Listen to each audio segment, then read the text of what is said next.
What's going on, everybody? Welcome back to another episode of 30 Minutes of Hell. I am your host, Brandon Baker, joined today by just Joey Jackson. We'll get Matt back with us soon. But we've got some Razorback basketball to talk about. After that, just demoralizing loss last Saturday, Arkansas gets a full week off in the schedule, a good break, hopefully a chance to reset, really take in what they just went through, and get prepped for the second half of the SEC slate. Um, I'm not going to say that things get easier because they don't. There's still a couple of very tough road games coming up, but I think that there are still a lot of winnable games ahead of them, a lot of basketball to be played, and I know that expectations are still changing, and mine are definitely lower than they were if you would have asked me this 2, 3 weeks ago. But there's still a chance for them to turn things around. There's still a chance to win a lot of games to get their season back where they want it to go. Yeah, it's time So to get right. yeah. Not a lot of time left. There is ball left, but not a lot of ball left. Mhm. We're early February now. March is right around the corner. Um, so today, since we're a week off, didn't have a game midweek. We kind of gave all of our thoughts and frustrations after that Kentucky game. Go back and listen to that pod if you dare, if you want to, our therapy session that we had. Just us ranting But for a full 30 minutes. there was very few stats, very few basketball talk. It was just anger.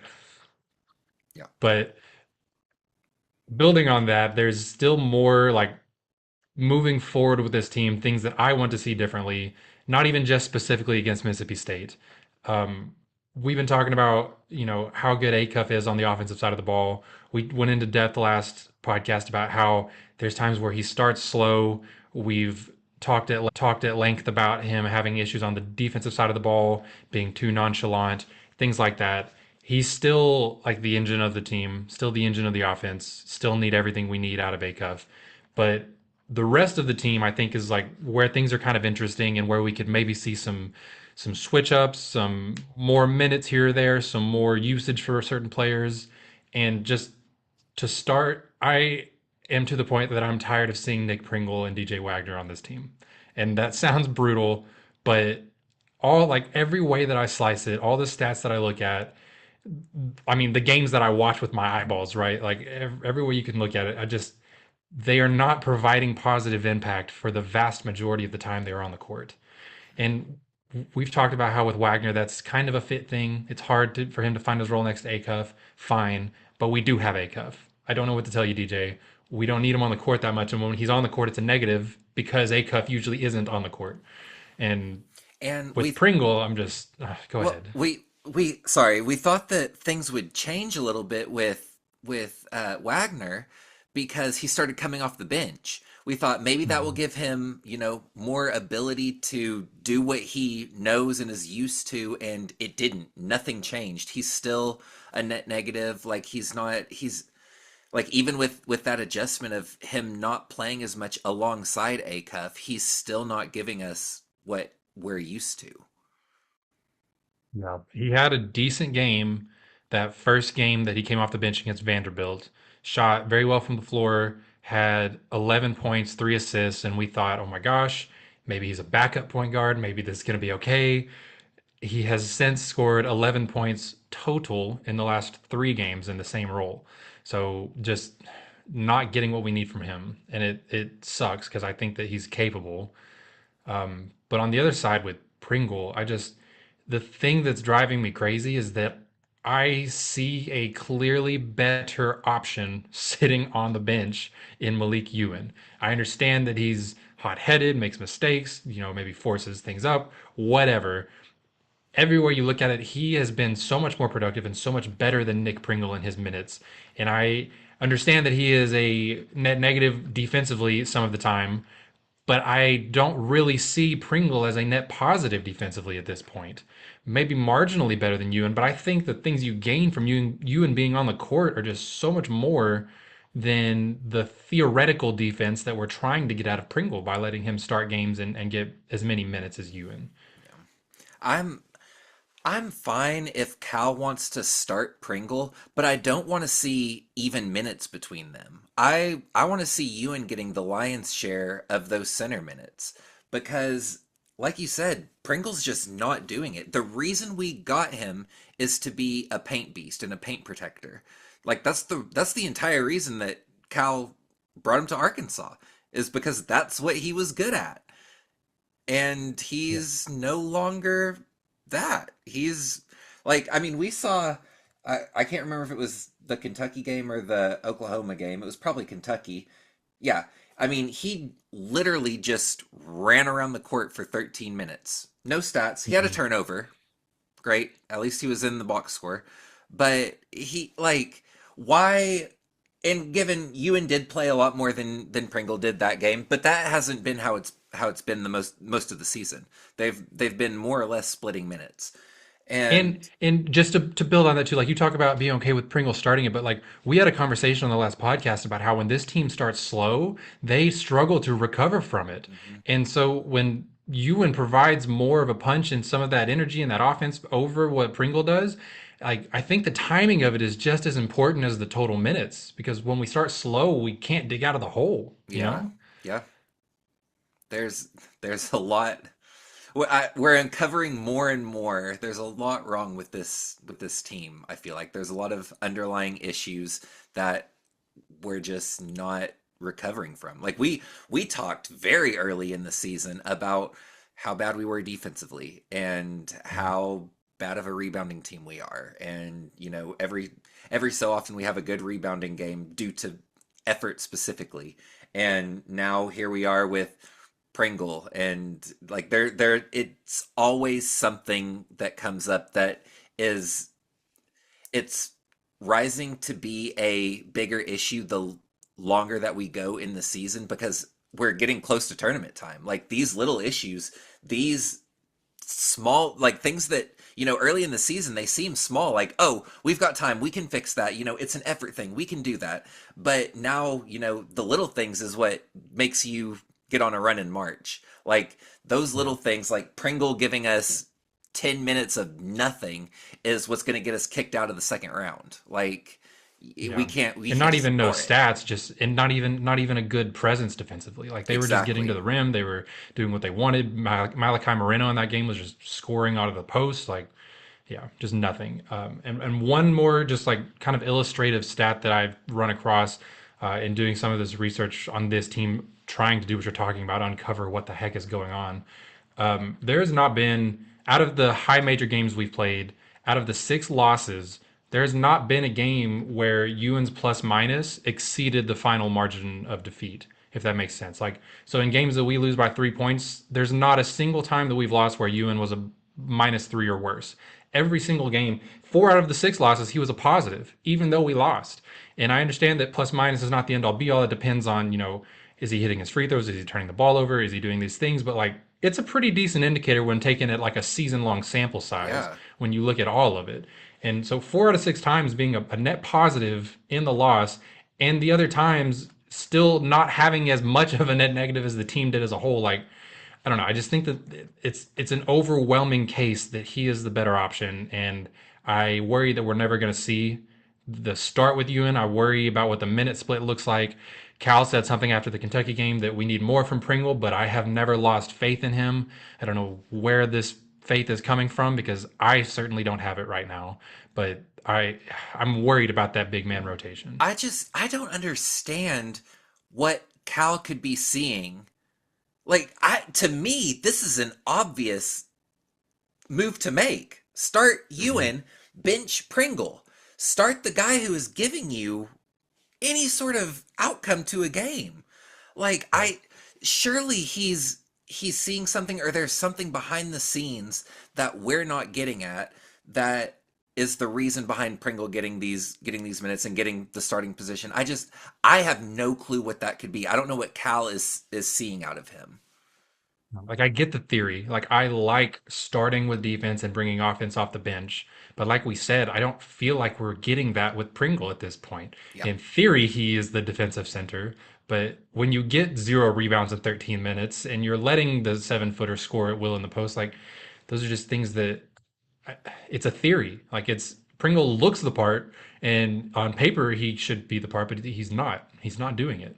So One last thing I wanted to bring up before we jump into this preview. I've been seeing some discourse about how really just how bad Carter Knox was in the Kentucky game and how he's had some bad games this season. And talk about whether or not he should be a player that sees his minutes cut drastically because of those things. And I am still of the belief that this team needs Carter to play well to succeed in the long run. I think when Carter is on the court playing well, the team plays better. Unfortunately, that means relying on a player that has been entirely inconsistent this year. I'm not saying that Carter has been great. We have to have him on the court, but I think you have to give him the chance to be out there and be aggressive and play well because it leads to wins when he does. I understand that it hurts us when he's not doing that, but I think that we have the replacement. We have the option of Billy taking those minutes if Carter comes out in the first half and he's terrible. Okay, fine. Let's see what Billy can do in the second half. But I don't want to see Carter reduced to like a 15, 12 minute a game role. I prefer to still see him get the first shot at things, let him go out and see if he can be aggressive in a game, see if he can, change the tide in a game and be the X factor. I still think he's that player. It sucks that he's not consistently that player, but I don't want to see his role reduced the way that we're talking about someone like Pringle seeing fewer minutes. Carter's just kind of fading into the background, it feels like, and that's affecting on offense, and that's affecting how his defense is, because we've been very upfront about, like, when he's aggressive and he's playing great defense and he's getting rebounds and he's getting offensive rebounds, like, the game just comes to him. But Yep. it's whenever I've noticed that whenever he starts his game off with a three and he misses it, his entire demeanor changes. If he's not hitting that first three, it's not gonna happen for him that game. But Yep. if he comes in aggressive and he gives us 8 points a game and goes and plays his butt off on the defensive side of the ball and he gets rebounds, like, you're completely right. We're an entirely different team. And it's such a different Carter Knox than what we saw last year at this time. I mean, he had a Yeah. slow, we've talked about it this year. He had a slow start last year, but once he turned it around for the rest of the season. And now it's getting to the point where it's just like, okay, is it ever going to happen? And It's now or never. yeah, where do you draw that line of, okay, I know he's not going to give me what he's going to give me. Let's put Billy in this position and let him run with it. Yeah, and some of the output that we have been hoping and asking for from Carter this season, I think that we're starting to get more of it more consistently from Malik Thomas. I think that he has settled in finally, not finally, but like more holistically settled into his role over the last few SEC games. You see him not chucking the ball as much, not giving away easy turnovers. Like, he's getting to the paint, scoring the ball and everything.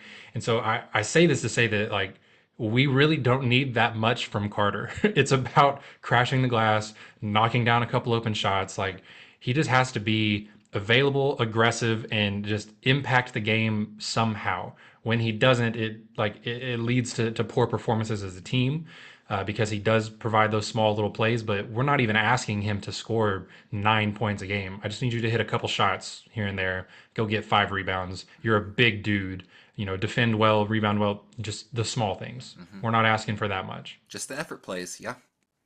Exactly. And the thing that's frustrating is, I mean, we talked about it. He's had several games this year where he's done that, where we see the effort plays. I think there's a stat, like, if he gets 5 rebounds, Arkansas is like 9-1 on the season. Just 5 rebounds. Like, that's not that many rebounds for a player of his size and strength. Yeah. So just the small stuff. But anyways, we'll see. If I feel like this deep into the season, we're halfway through the SEC slate. Now is the time to make adjustments if Cal is going to make any more.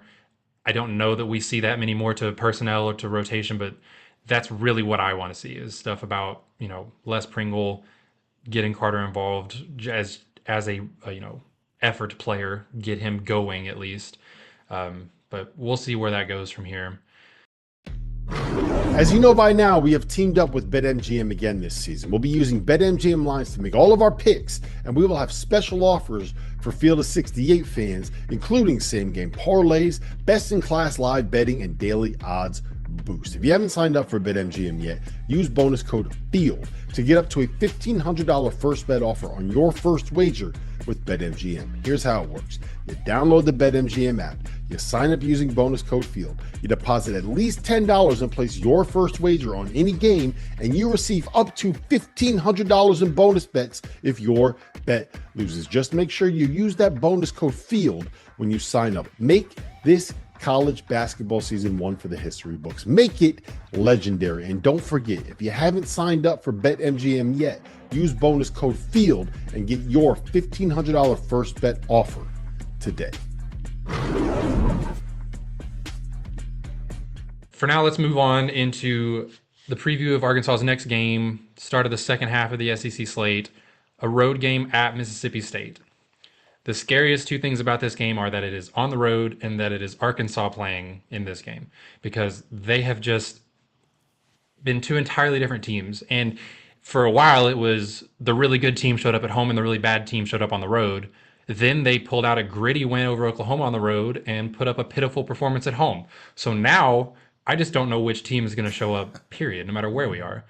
And it's hard to predict. It's hard to preview. I mean, we talked about what we want to see from certain guys, but after, like, I don't know if the week off scares me because they're out of rhythm and they're going to be rusty coming into this, or if it gave them time to reset after that bad loss and that I feel better about it. You know, healthy, fresh legs, get injuries under control. Like, there should be benefits to it, but I don't know if it scares me more than it excites me that they have had 7 days off. How do you feel about it? Well, Cal, I'm kind of looking forward to it because Cal has said, and I don't remember after what game he said this, but he's like, after a loss, everybody should be pissed off leaving the gym, like for on the practice. So I'm just thinking that, man, they had a hell of a last week.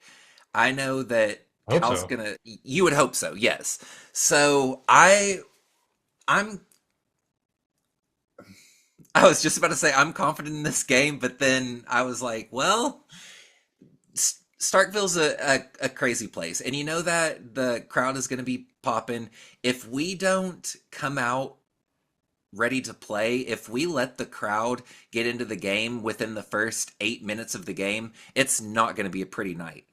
But I do think I agree about fresh legs. I think that Acuff will come out strong. I think he's looked tired the last couple games.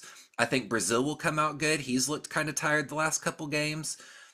Malik Thomas just never is tired anytime. He could run 40 minutes and be ready to go the next day. So I think he's going to be solid. I'm looking forward to seeing him come out. Same with Billy, as long as Same he's with not Billy. cramping, right? Yep. So I mean, I think that we come out and we, put a nail in the coffin early. But on the other side of the coin, this is the Arkansas Razorbacks. So let's factor One of that the in. most inconsistent, unpredictable versions of the Razorbacks that I've seen in a while. Yeah. And that's not to say that they're bad. The problem is that they're one of the most talented Razorback teams I've seen in a while, too. I just don't know what version is going to show up week to week, day to day. But you talked about Starkville being an interesting place. Arkansas has now lost 5 in a row in Starkville. They have not won a game there since 2015. Great. I love to hear that. That's going to be interesting.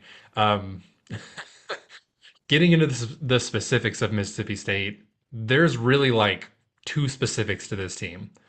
Number one is Josh Hubbard, one of the leading scorers in the country, 21 points per game. He takes like 17 shot attempts per game. He is going to get shots up. He is going to put the ball in the basket. You just have to make it inefficient. You just have to make him run off of screens, deny him the ball. You cannot miscommunicate on ball screens or on off ball screens. Cannot let him get to where he's getting Pringle or Ewan out on the perimeter, because he's going to eat if he gets those kind of matchups. So, I mean, just containing Hubbard, knowing where he is, and communicating well to always have a capable body in front of him is like number one, the only thing that really matters defensively in this game. And then number two, subset of that, rebound when he misses, because he is an inefficient shooter. He's going to score 20 points probably. He's had 35-point games already this year, but he's going to do it on probably sub 40% shooting, like he's done most of the time. Like, he's going to miss a lot of shots. So just keep a body in front of him and make his shots tough, but then you have to close out those possessions and not let them get offensive rebounds. Mississippi State has 5 different players averaging at least 1.5 offensive rebounds, including Akora Core, who's averaging 2.5 offensive rebounds. So stay in front of Hubbard, keep him off the glass. This should really be a simple formula. I know it's not a simple thing to accomplish and to do, but those two things should give you a really good chance to win this game. Yeah, and Hubbard has in the building range, so I don't want to see in any switches really, unless it's a Yeah. guard to guard switch, which doesn't happen very often. But like I'm Yeah. completely with you. I don't want to see Ewan on the perimeter off a switch on Hubbard. And same thing I was gonna say. He's gonna get 20 points. It's a given. I mean he's gonna get his, but we need to make him get 20 points off 20 shots. Like it can't be like we've got to get a hand up. We can't let him, you know, we can't let him tear us up like that. Um Something interesting about him that I was looking at earlier was he's had a couple games where he gets to the free throw line a lot. I think it was, let me see, against Texas, he shot 15 free throws. Yeah. So like don't And then just 10 take him. each and yeah, 10 each back-to-back games against Alabama and Ole Miss a week later. Yeah. Yeah, Yeah, yeah. absolutely. So don't just assume he's going up for the three. Like don't play him as a three level scorer and don't get stupid fouls. Like if he's not hitting his threes like and he drives in, don't hack him at the rim. Don't let him get to the line and get his points that way. That's free points. So, he's really the guy for Mississippi State.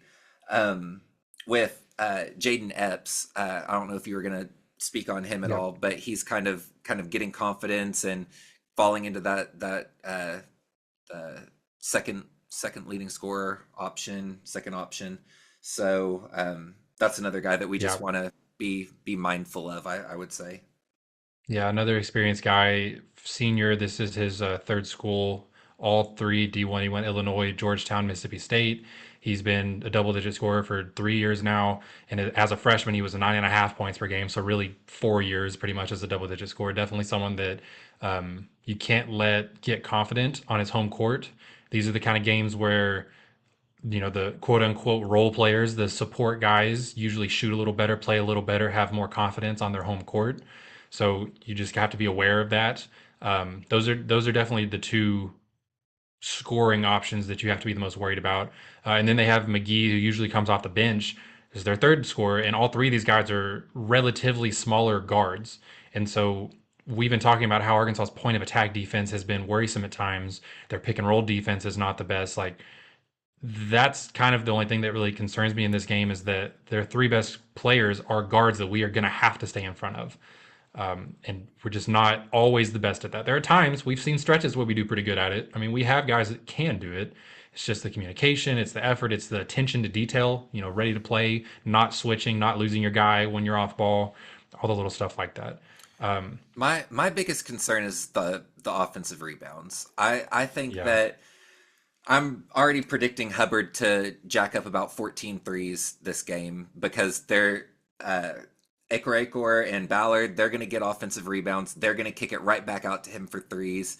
And it doesn't matter if we hold him to 5 of 14 if if they're getting these offensive rebounds and they're getting all these second chance looks. I mean, they average 40 rebounds a game total.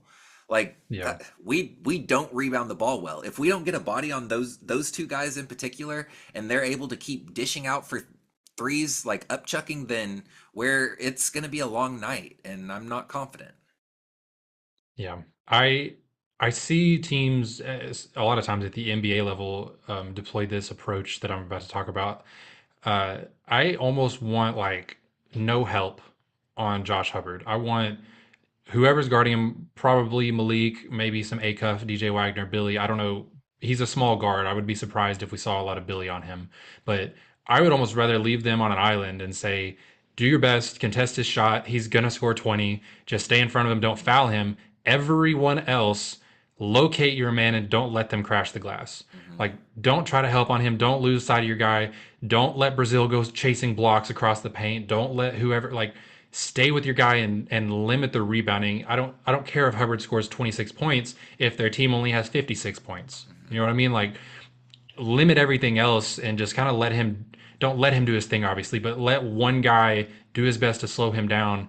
And if you neutralize the rest of the team, I think we can sustain and survive him scoring. Like, he's going to score. And like you said, if he scores 26 points on 23 shot attempts, you live with that. I think you Yeah. can win that game as long as they don't combine it with 14 offensive rebounds. Like Hmm. that's when you have the problem, is when you do both. And Mississippi State's not a high scoring team. They've had a couple games where they've put up some numbers, but they're not, that's not where they're powerful. Like their strength comes in their physicality, their rebounding. I mean, I think this should be an easy win for Arkansas. I mean, this should be an easy walk away. They've uh, Mississippi State's been blown out by Vandy, Kentucky. Like they are not a great team. They're bottom of the totem pole. If we let them play this a close game, then it's sad for lack of a better word. Like it's sad. Yeah. Chris Jans just plays a nasty style of basketball, Yeah. and it's it's ugly to watch. Before the Kentucky game, we were kind of, commending the Hogs for figuring out ways to win some ugly games against like LSU and Oklahoma, where shots were not necessarily falling for Arkansas, but they still found ways, to pull out a win, come out on top. Didn't turn out that way against Kentucky. I really just want to flush that one from the memory, but I think the team has learned a little bit how to play some of these ugly games. I hope it translates. Another concern that I have is that this loss that they just suffered to Kentucky is going to be a hangover, and that they're going to let it bleed into a second loss. Hopefully, the week off mitigates that and it doesn't happen.